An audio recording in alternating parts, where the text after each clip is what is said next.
Salut les joueurs de Magic. Alors, une petite vidéo d'un draft que je fais avec mes potes. Donc, la vidéo, elle va être simple en trois parties. Une première partie où on fait tourner les boosters et où j'explique le draft, comment ça se passe. Une deuxième partie sur la construction du deck. Donc, je vais vous expliquer comment j'ai construit mon deck, mes petites techniques pour construire les decks, ce que je privilégie, tout ça. Et enfin, la dernière partie, je vais vous montrer deux ou trois matchs du draft.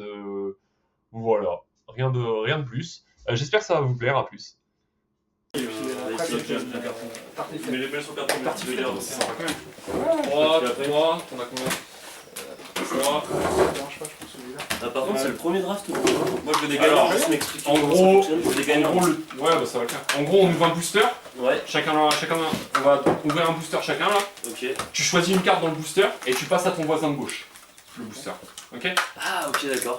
Et tu choisis après une carte dans le booster que ton voisin de droite t'a passé. Et ainsi de suite. Et ça tourne comme ça jusqu'à ce qu'on ait épuisé tout le booster. Une fois qu'on a épuisé tout le booster, on ouvre un autre booster, on recommence. Et donc tu vas te retrouver avec plein de cartes. Une fois qu'on a fait les 3 boosters, tu as sélectionné à peu près tes cartes, tu sais à peu près ce que tu veux, tu construis ton deck. C'est pas un deck normal. Tu peux jouer à autant de cartes que tu veux, mais il faut qu'il y ait minimum 40 cartes. Ok. Normalement en normal c'est 60, mais là c'est 40. Donc 13, c'est un rapport de 13, 13, 13, 13 créatures, 13 sorts, 13 terrains. Ok. C'est pour te donner un ordre d'idée. À peu près 13 de chaque. Ouais, voilà. Mais 13 et 3. en gros, les terrains, tu vas plutôt en jouer 17 que 13. Tu vois. 16, plutôt 16 termes. Alors, si tu joues du monocolore, ce sera 16. Ouais. Si tu joues bicolore, joue pas à 16, tu vas te faire niquer. Quoi. Ouais.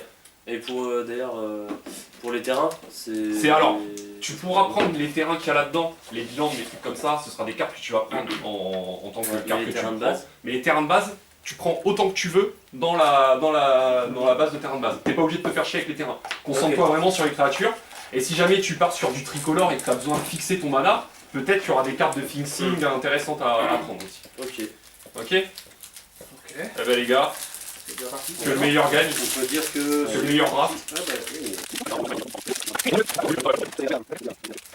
Je croise mes doigts.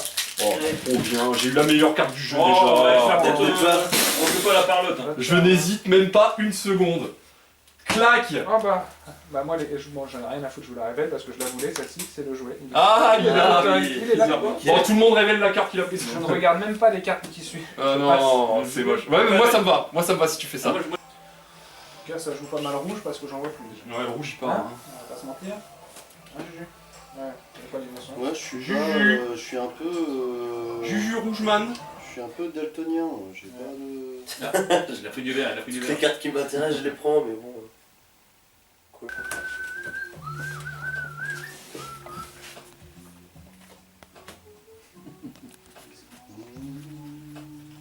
Ah, je vois, c'est pas mal comme strat.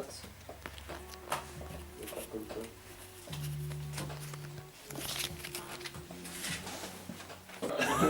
Joli Ah, montage. bah pareil, tu m'en fais une. Donc là faut que tu montres tes cartes à tout le monde.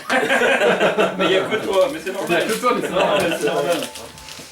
Est-ce que vous êtes prêts pour la deuxième ronde? Ça, c'est vraiment multicolore comme ça. C'est parti les gars? Vous voulez regarder? C'est un jeu d'horreur, ça te fait On a un marrer. peu le temps. Non, ça me fait pas peur. Non, on n'a pas le temps. On n'a pas le temps? Ce soir, c'est Olivier Hutter. C'est quoi? Ah, c'est verrouillé. Oh, elle est trop belle. Allez, c'est parti pour la construction du deck. Donc je commence direct avec les deux bilans que j'ai chopés à la fin du draft. Ça c'est très fort, hein. Si vous pouvez fixer votre mana quand vous jouez plusieurs couleurs en draft, faites-le, ça vous aidera beaucoup. Ensuite on va parler de l'innocence perpétuelle, donc c'est la grosse créature que j'ai eue dans ce draft qui va me permettre de piocher. Et donc dans Magic, piocher on aime bien. De plus, quand elle va mourir, elle va se transformer en enchantement, donc c'est un effet qui va rester, donc j'adore. Dans ce deck, je vais poser beaucoup d'enchantements et beaucoup de pièces. Donc j'ai pensé que la Nité Sens Curieuse, elle sera très forte dans ce deck. Malheureusement, j'en ai qu'une. Et on verra ce que ça donne. Évidemment, c'est un draft, il nous faut des anti-créatures. Donc tout ce qui était bleu et blanc et qui gérait un peu les bêtes que j'ai vu passer, j'ai pris. Voilà ce que ça donne. Pour ce qui est de la construction du deck, moi ce que j'aime faire, c'est poser les cartes par coup de mana et voir que tout est bien équilibré. Que j'ai pas par exemple trop de cartes qui coûtent 2, le deck il fonctionnerait pas bien, donc voilà, on essaye d'équilibrer tout ça.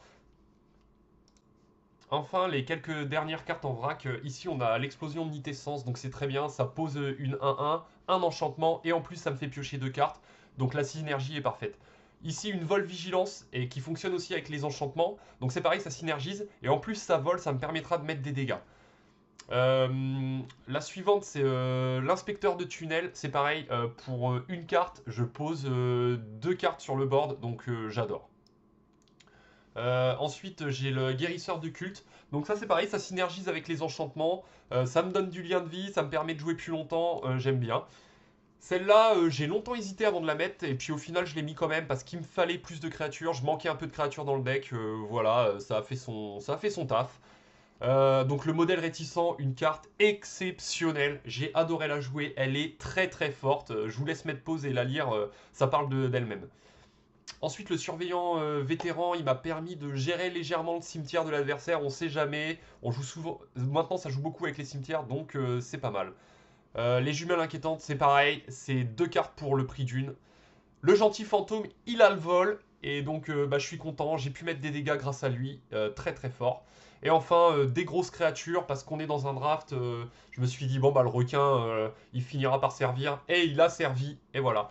J'ai longtemps hésité avec cette carte, ce petit artefact, parce que je savais qu'il y avait des cartes qui étaient face cachée, je me suis dit ça pourrait me servir, et au final je l'ai pas mis, j'avais pas assez de place.